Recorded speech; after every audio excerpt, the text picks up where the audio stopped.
എല്ലാവർക്കും CL സ്റ്റോറീസിൻ്റെ പുതിയൊരു വീഡിയോയിലേക്ക് സ്വാഗതം. ഇന്ന് നമ്മൾ പരിചയപ്പെടാനായി പോകുന്നത് ഈസോപ്പ് കഥകൾ എന്ന പുസ്തകത്തിലെ ബാക്കി കഥകളായിരിക്കും. അപ്പോൾ നമ്മുടെ ചാനൽ ഇതുവരെ സബ്സ്ക്രൈബ് ചെയ്തിട്ടില്ലെങ്കിൽ വേഗം പോയി സബ്സ്ക്രൈബ് ചെയ്യുക. അപ്പം നമുക്ക് നേരെ കഥയിലേക്ക് പോവാം. ചതിയനായ സുഹൃത്ത്. കഴുതയും കുറുക്കനും ഉറ്റ ചങ്ങാതികളായിരുന്നു. ഒരിക്കൽ അവർ കാട്ടിൽ കൂടി ഭക്ഷണം തേടി നടക്കുമ്പോൾ ഒരു സിംഹം മറഞ്ഞിരുന്നവർ ശ്രദ്ധിക്കുന്നത് കുറുക്കൻ കണ്ടു. ഇനി അങ്ങോട്ട് തിരിഞ്ഞാലും രക്ഷയില്ലെന്ന് മനസ്സിലാക്കിയ കുറുക്കന് പെട്ടെന്നൊരു ബുദ്ധി തോന്നി. അവൻ കഴുതയെ അവിടെ നിർത്തിയിട്ടു സിംഹത്തിൻ്റെ അടുത്തു ചെന്നു. തിരുമേനി, അങ്ങ് വല്ലാതെ വിശന്നിരിക്കുകയാണെന്ന് തോന്നുന്നു. ഭക്ഷണത്തിനായി ഞാൻ എൻ്റെ കൂട്ടുകാരൻ കഴുതയെ കുരുതിയിലാക്കി തരാം. പക്ഷേ അങ്ങ് യാതൊരു കാരണവശാലും എന്നെ ഉപദ്രവിക്കില്ലെന്ന് വാക്കു തരണം. സിംഹം സമ്മതിച്ചു. കുറുക്കൻ അനന്തരം കഴുതയുടെ അടുത്തെത്തി. ഒന്നും സംഭവിക്കാത്ത മട്ടിൽ വളരെ സൗഹൃദമായി അവർ യാത്ര തുടർന്നു. ഏറെ കഴിയുന്നതിനു മുൻപ് തന്നെ കുറുക്കൻ കഴുതയെ ഒരു കുഴിയിൽ വീഴ്ത്തി. കഴുത കുറുക്കനോട് സഹായം അഭ്യർത്ഥിച്ചു. കുറുക്കൻ പറഞ്ഞു, സുഹൃത്തേ, ഞാൻ മാത്രം വിചാരിച്ചാൽ നിന്നെ രക്ഷപ്പെടുത്തുക സാധ്യമല്ല. വേറെ സുഹൃത്തുക്കളെ ഞാൻ അന്വേഷിച്ചിട്ട് വരാം. പിന്നീട് കുറുക്കൻ സിംഹത്തിൻ്റെ അടുത്തെത്തി. തിരുമേനി, അങ്ങേക്കായി കഴുതയെ ഞാൻ കെണിയിലാക്കി. വരൂ, കാണിച്ചു തരാം. സിംഹം കുറുക്കനോടൊപ്പം ചെന്നു.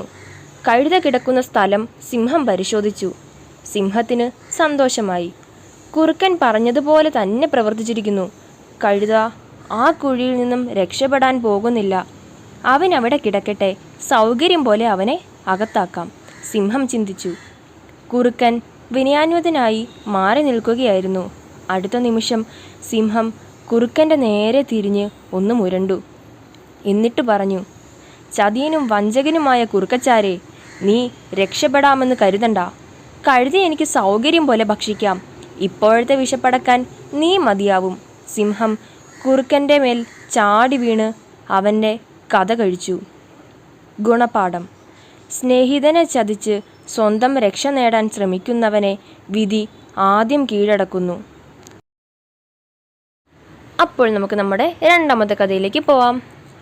ജീവന് വേണ്ടിയുള്ള ഓട്ടം. പണ്ടൊരിക്കൽ ഒരു ചെന്നായ ഒരു മുയലിൻ്റെ പിന്നാലെ പാഞ്ഞു. പക്ഷേ മിന്നൽ വേഗത്തിൽ കുതിച്ച മുയൽ ചെന്നായയുടെ പിടിയിൽ അകപ്പെടാതെ രക്ഷപ്പെട്ടു.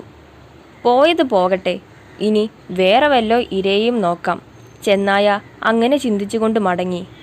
ഇത് കണ്ടുകൊണ്ടിരുന്ന ഒരു ആട്ടിടയൻ ചെന്നായയെ കളിയാക്കി. നീ കേമൻ നായാട്ടുകാരൻ തന്നെ. നിന്റെ 4 വലിപ്പമില്ലാത്ത ഒരു മൃഗത്തോട് ഓടിത്തോറ്റു വരാൻ നിനക്ക് ലജ്ജയില്ലേ? ഞാൻ എന്തിനു ലജ്ജിക്കണം? ചെന്നായ തിരിച്ചു ചോദിച്ചു. ഞാൻ ഓടിയത് ഒരു നേരത്തെ ഭക്ഷണത്തിന് വേണ്ടിയാണ്. ഇതല്ലെങ്കിൽ വേറെ എനിക്ക് കിട്ടും.